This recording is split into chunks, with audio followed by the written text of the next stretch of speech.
శ్రీ కంచి పరమాచార్య లీలలు. ఈ వీడియో నచ్చితే లైక్ చేసి మీ ఫ్రెండ్స్కి షేర్ చేయండి. పరమశివుడు పంచాక్షరి.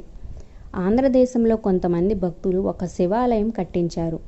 శివలింగాన్ని గర్భాలయంలోకి తీసుకొని వెళ్ళాలని వారు ప్రయత్నించగా వారు దాన్ని ఒక్క అడుగు కూడా ముందుకు కదపలేకపోయారు. వారి ఆశ్చర్యచకితులై ఆ విషయాన్ని పరమాచార్య స్వామివారికి చెప్పడానికి కంచి వచ్చారు. స్వామివారి కొద్దిసేపు మౌనంగా ఉండి తిరుచి దగ్గరలోని శ్రీ వైద్యనాథ శాస్త్రి అనబడే వారిని ఒకరిని తీసుకొని రావాల్సిందిగా చెప్పారు. వారు వైద్యనాథ శాస్త్రి గారి చెవిలో ఏదో చెప్పి ఆ భక్తులకి వారిని మీతో పాటు తీసుకెళ్ళండి అని చెప్పారు. వారు ఊరికి రాగానే శాస్త్రి గారు రోజు వారి నిత్యానుష్ఠానం తర్వాత గంటల తరబడి జపం చేసేవారు.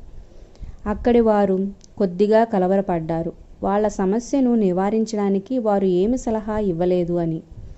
శాస్త్రి గారిని ఏమి అడగకుండా ఏం జరుగుతుందో చూద్దామని ఊరకుండిపోయారు. శాస్త్రి గారు ఈ ఊరు వచ్చిన 21వ రోజున జపం ముగించుకొని శివలింగాన్ని గర్భాలయంలోకి తీసుకొని రావాల్సిందిగా వారికి చెప్పారు. వారు దాన్ని చాలా తేలికగా కదిలించారు. ఒక్క అడుగు కూడా ముందుకు కదిలించడానికి వీలు కాని ఇంత బరువున్న ఈ శివలింగం ఇప్పుడు దూదిపింజలా చాలా తేలికగా ఉంది.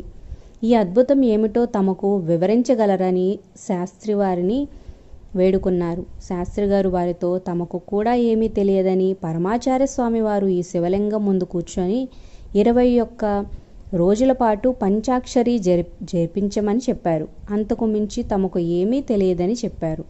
పరమాచార్య స్వామివారు ఈ 20వ శతాబ్దంలో కూడా పంచాక్షరి మహామంత్ర గొప్పతనాన్ని ప్రత్యక్షంగా చూపించారు. అప్పర్ కొన్ని శతాబ్దాల క్రితం చూపించినట్లుగా 63 మంది నాయనర్లలో 4 ఆళ్వార్లుగా ప్రసిద్ధులు. అందులో ఒకరైన అప్పర్ను శివద్వేషి అయిన జైనరాజు ఒక బండరాయికి కట్టి నదిలోకి వేయించగా నిత్యము పంచాక్షరి మహామంత్రమును జపించే అప్పర్ను రక్షించడానికి ఆ రాయిని నీట మునగనివ్వక నీటి పైనే తేల్చి రక్షించాడు పరమశివుడు. పంచాక్షరి మంత్ర రాజం యజుర్వేదాంతర్గతమైన రుద్రంలో వస్తుంది. నమశివాయ అనే మంత్రంలో శివ శబ్దం దాని జున్ను.